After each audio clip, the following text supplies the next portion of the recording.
Good morning, students. Today we are going to start a new chapter, that is formula and functions in CALS. What is CALS? CALS is an application of a new operating system that is known as Ubuntu. Ubuntu is a distribution of Linux operating system. Okay, Ubuntu एक Linux operating system का distribution है और CALS Ubuntu system का एक application है. जैसे कि आपने विंडोज में MS ऑफिस का पैकेज पढ़ा है जिसमें Microsoft Word, PowerPoint, Excel, paint etcetera होता है, उसी तरह यही सारे सेम पैकेजेस लाइबर ऑफिस के अंदर होते हैं. तो कैल्स एक लाइबर ऑफिस क्या पैकेज के अंदर का एप्लीकेशन है. ठीक है, आप कैल्स क्या होता है? इन कैल्स you apply formulas and functions to perform calculation on numeric data. In CALS application, you can apply formulas and functions to perform calculations on numeric data. CALS basically एक एक्सेल शीट के जैसा होता है जिसमें आप formulas और function को apply करते हो to perform calculation on a numeric data. While applying a formula or function on a numeric data, cell references and cell ranges play an important role. जब हम एक फॉर्मूला या फंक्शन किसी भी न्यूमेरिक डेटा में apply करते हैं, then cell references and cell ranges play a very important role. Now see what is cell references and cell range. ठीक है, Every cell in a spreadsheet has a unique cell. अब cell क्या होता है बेटा? आपने देखा होगा अपनी एक्सेल शीट में एक आपको रोज एंड कॉलम्स का मैट्रिक्स दिखता है, एक टेबल दिखता है, उसमें एक छोटा छोटा जो रेक्टेंगल होता है that is a individual cell. मैं आपको अभी एक प्रैक्टिकल दिखाऊंगी कि सेल किसे कहते हैं. आगे आप वीडियो में देखोगे, पहले आप थ्योरी समझ लो, फिर इसका एक मैं प्रैक्टिकल वीडियो भी बनाई हूँ. Next, every cell is an in a spreadsheet has an unique cell. हर सेल का एक यूनिक सेल एड्रेस होता है, that is called a cell reference. Okay, a cell reference is denoted by a column heading and followed by a row heading. अब cell reference को कैसे denote करते हैं? सेल जिस भी कॉलम के अंडर आता है पहले हम उसका हेडिंग लेते हैं और जिस रो में होता है उस रो के नंबर को यूज करते हैं. वैसे हम सेल रेफरेंस यानी सेल एड्रेस बनाते हैं. ये भी मैं आपको वीडियो में समझाऊंगी. अभी एक्सप्लेनेशन देखो. Next, what is cell range? A selected block of 2 or more cells is called a cell range. मतलब आप जब एक साथ 2 या 2 ब्लॉक से ज्यादा सेल्स को सेलेक्ट करते हो, सेलेक्ट कैसे करेंगे ये भी आपको आगे बताऊंगी मैं वीडियो में. एक सेल को सेलेक्ट करना है, माउस को क्लिक करना सेलेक्ट करते समय, और बिना माउस के क्लिक को छोड़े आप अपने माउस को जितना मूव करोगे अदर सेल्स को कवर करोगे, सेलेक्ट करते करते आपका पूरा एक सेल सिलेक्शन, एक सेल रेंज सिलेक्शन हो जाएगा. A cell range is represented by cell address of the first cell and diagonally opposite cell. देखो ये वाला डायग्राम देखो अपने बुक में. ये वाला जो सेल है ये आपका फर्स्ट सेल है. डायगोनली अपोजिट आपने मैथ्स में पढ़ा है ना, डायगोनल्स ऐसे बनते हैं या फिर ऐसे बनते हैं. एक सेल में डायगोनल्स इस तरह बनते हैं. तो डायगोनली अपोजिट मतलब ये वाला एन यानी ये वाला सेल. ये देखो मैं आपको हाईलाइट करके बता रही हूँ, दिस सेल डायगोनली अपोजिट. तो फर्स्ट वाला सेल क्या है आपका? देखो सेल रेफरेंस कैसे होगा. फर्स्ट वाला जो ब्लैक सेल किया हुआ है ये सेल ए कॉलम में आता है और फर्स्ट रो में आता है, मतलब इसका नाम क्या हो जाएगा, A1। इस सेल का नाम हो जाएगा A1। ये वाला सेल बी कॉलम में आता है और रो नंबर 4 है, तो इसका नाम क्या हो जाएगा, B4। मीन्स नाम मतलब इसका सेल एड्रेस क्या हो जाएगा। तो अब रेंज में स्टार्टिंग सेल क्या हुआ, A1 एंड एंडिंग सेल क्या हुआ, B4। इसीलिए इसको कैसे लिखा जाता है, यहाँ देखो। For example, a range from a cell A1 to B4 consists of cells A1 to A4 and B1 to B4. It is written as A1 colon यानी 2 डॉट का साइन B4। स्टार्टिंग सेल क्या था, A1, ending cell क्या है, B4। Ending cell कैसे पहचाने, A1 के जो डायगोनली अपोजिट होगा, ठीक है, वो लास्ट सेल होता है। तो A1 के डायगोनली अपोजिट कौन सा सेल है, ये वाला जिसको मैंने अभी आपको रेड पेन से बताया है, और उसका सेल रेफरेंस क्या हो जाएगा, क्योंकि वो बी कॉलम में और 4th नंबर रो में, मींस B4। ठीक है, सेल रेफरेंस समझ में आया। अभी आगे बढ़ो। Now the next is naming a cell और a range. You can define a name for a cell or a range. This is helpful in updating and managing cells or range whenever you wish to. See, you can give a name or a name for a cell or a range. ये helpful कब होता है, आप जब बहुत सारे sales या range पे काम करते हो तो आपको अपडेट करना या मैनेज करना इजी होता है, अगर आपने अपने अकॉर्डिंग नेम दिया है तो। Now, what are the steps to name a cell? Select a cell or range. Click onto the insert menu. Go to the name options and click to the define options. The define name dialog box will appear. Assign the selected cells or range a name in the name box. Click on add button. अब किसी cell को या range को select करना। Second step में insert menu में जाना। Insert menu जो ऊपर देखो, ये सारा मेन्यू लिखा रहता है, इसमें इंसर्ट मेन्यू जो लिखा हुआ उसको क्लिक करना। उसके बाद ये ऐसा छोटा सा टेबल, ये छोटा वाला टेबल ऐसा खुलेगा, उसमें एक ऑप्शन होगा नेम ऑप्शन। नेम ऑप्शन में क्लिक करोगे तो साइड में एक ऑप्शन आएगा डिफाइन।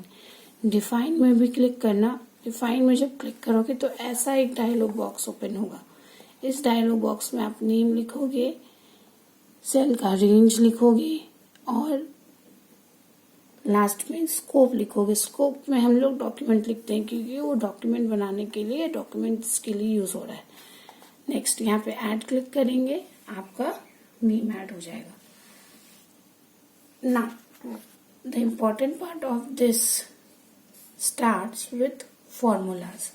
फॉर्मूलाज क्या होते हैं, ध्यान से देखो। You can use cells to perform mathematical operation such as addition, subtraction and so on. Cells को हम यूज करते हैं all types of mathematical operations करने के लिए, जैसे addition, subtraction, multiplication, division, finding out the percentage, finding out the averages and so on. Okay, for this you need to use equations called formulas. अब इसके लिए हमको इक्वेशंस बनानी पड़ेंगे जिसको फॉर्मूला बोलते हैं। सपोज अगर हमको बनाना है a is equals to b plus c, तो a equals to b plus c क्या है, एक इक्वेशन है और ये कंप्यूटर के लिए एक फॉर्मूला होता है। ठीक है, ये एक छोटा सा एग्जांपल दिया था मैंने।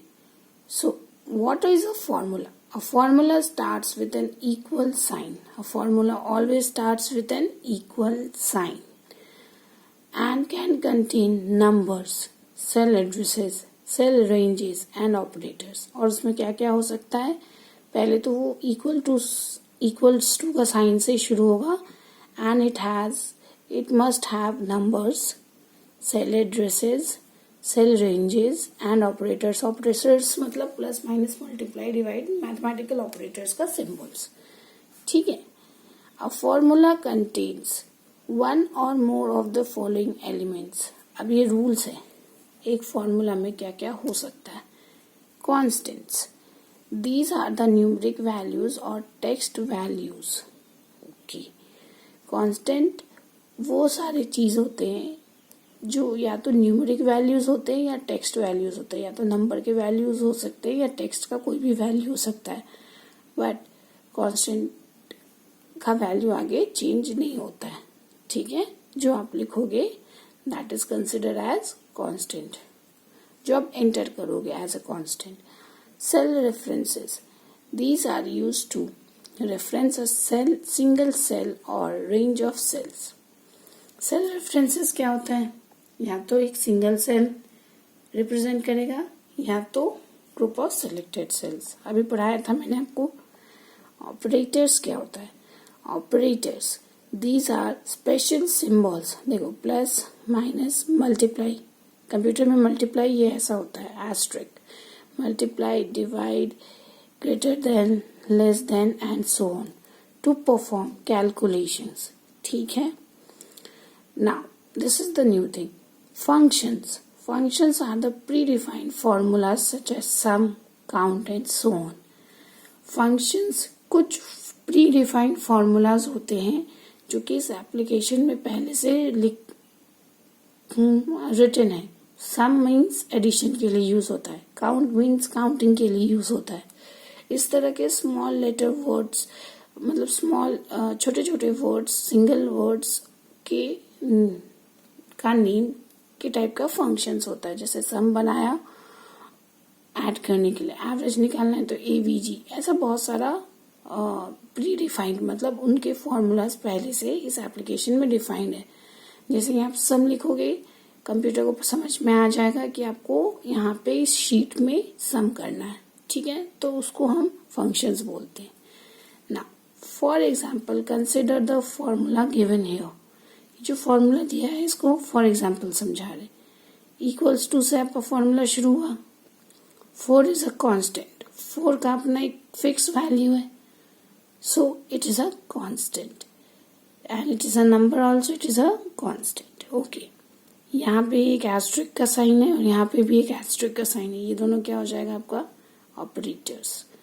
अब देखो सम और यहाँ पे एक ब्रैकेट है, ये जो डबल ब्रैकेट ओपन और क्लोज हो रहा है, स्मॉल ब्रैकेट ओपन क्लोज, ये फंक्शन का सिंबल होता है। मीन्स सम क्या है? एक फंक्शन है। नेक्स्ट ऑपरेटर्स बता दिया। अब ये जो A1 है ये क्या है आपका? Cell reference. तो फंक्शन क्या होता है, फॉर्मूला क्या होता है, फॉर्मूला के रूल्स क्या क्या होते हैं, एक फॉर्मूला के अंदर क्या क्या होता है ये बता दिया। अब आगे बढ़ो। Now from here your practical part starts. आज मैं आपको ये 2 प्रैक्टिकल कैसे होता है ये मैं बताऊंगी। नेक्स्ट फिर आगे आप लोग पढ़ोगे। How to create a simple formula. ये 2 मेथड दिया, ये दोनों मेथड मैं आपको प्रैक्टिकली करके दिखाऊंगी। अब एक फॉर्मूला कैसे बनाते हैं, पहले तो हम कुछ डेटा यानी कुछ नंबर्स डाल के देखते हैं और फिर उनका कोई भी एक मैथमेटिकल ऑपरेशन करा के देखेंगे। ठीक है, तो हम एक कॉलम सेलेक्ट कर लेते हैं। ए नंबर्स डाला हमने 45, 34 और 78। ठीक है, 45, 34 एंड 78। अब इसके बाद वाला जो सेल है, 4th वाला, यानी ये कौन सा सेल है? ये सेल है ए, कॉलम है तो इसका नेम क्या होगा? ए, रो नंबर 4, तो A4।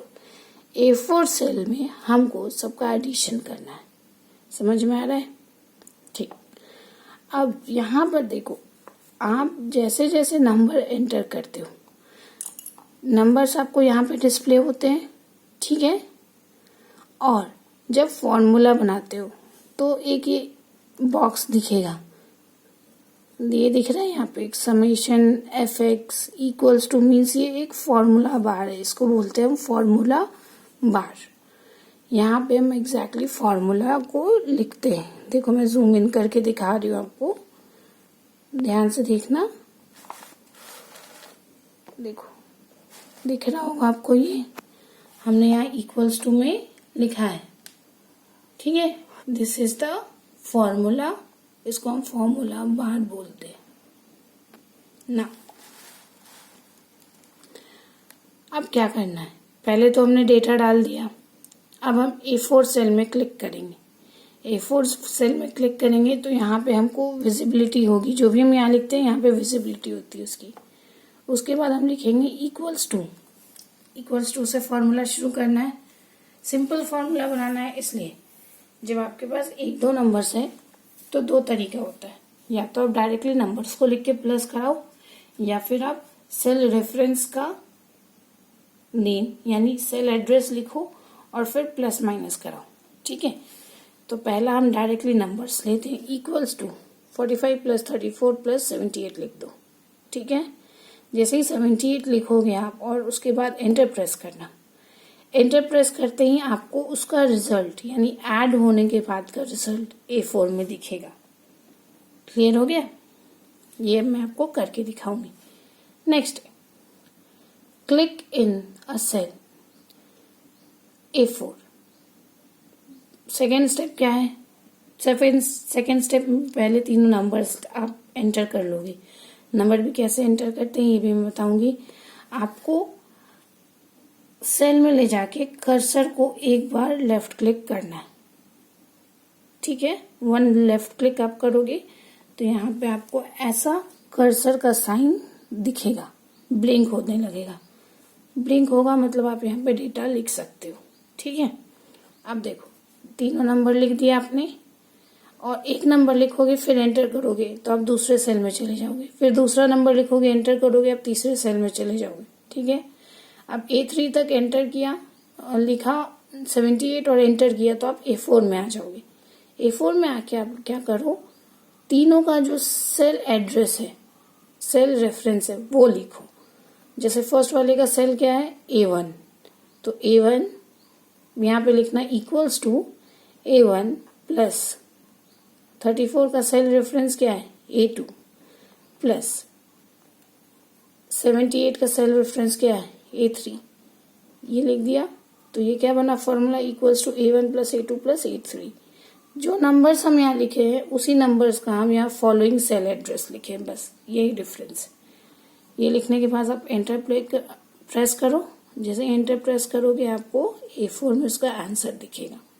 ठीक है ना, calcs will provide the same result in both cases, but what happens when you change the value of any cell? In the first case the values are used, you will have to change them in formula.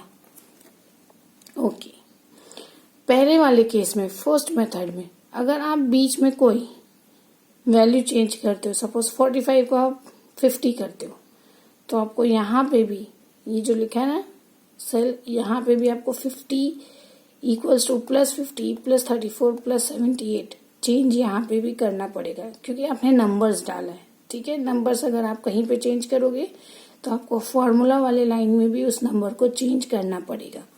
But in the case of method two में अगर मैंने इस 45 को 50 बनाया तो मुझे यहाँ पे चेंज नहीं करना पड़ेगा, क्योंकि मैंने यहाँ पे फॉर्मूलाज में मैंने सेल एड्रेस लिखा है। सेल एड्रेस मतलब अगर एक जगह चेंज हो गया, ये अगर 50 हो गया तो उसका सेल एड्रेस क्या है इसका A1। ठीक है, तो जब यहाँ पे A1 आएगा तो वो उस 50 को ही रीड करेगा। ठीक है, वो सेल एड्रेस को ही रीड करेगा।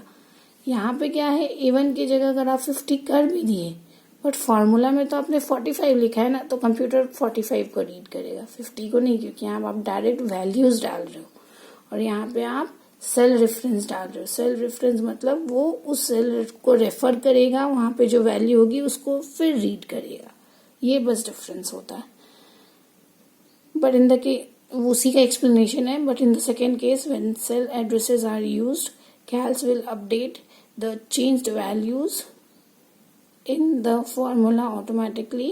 That is, creating a formula with cell reference is useful because you can update data into your worksheet without having to rewrite the values in the formula. ठीक है, यहाँ तक क्लियर हो गया? ये हम घर में अभी करके देखना आज।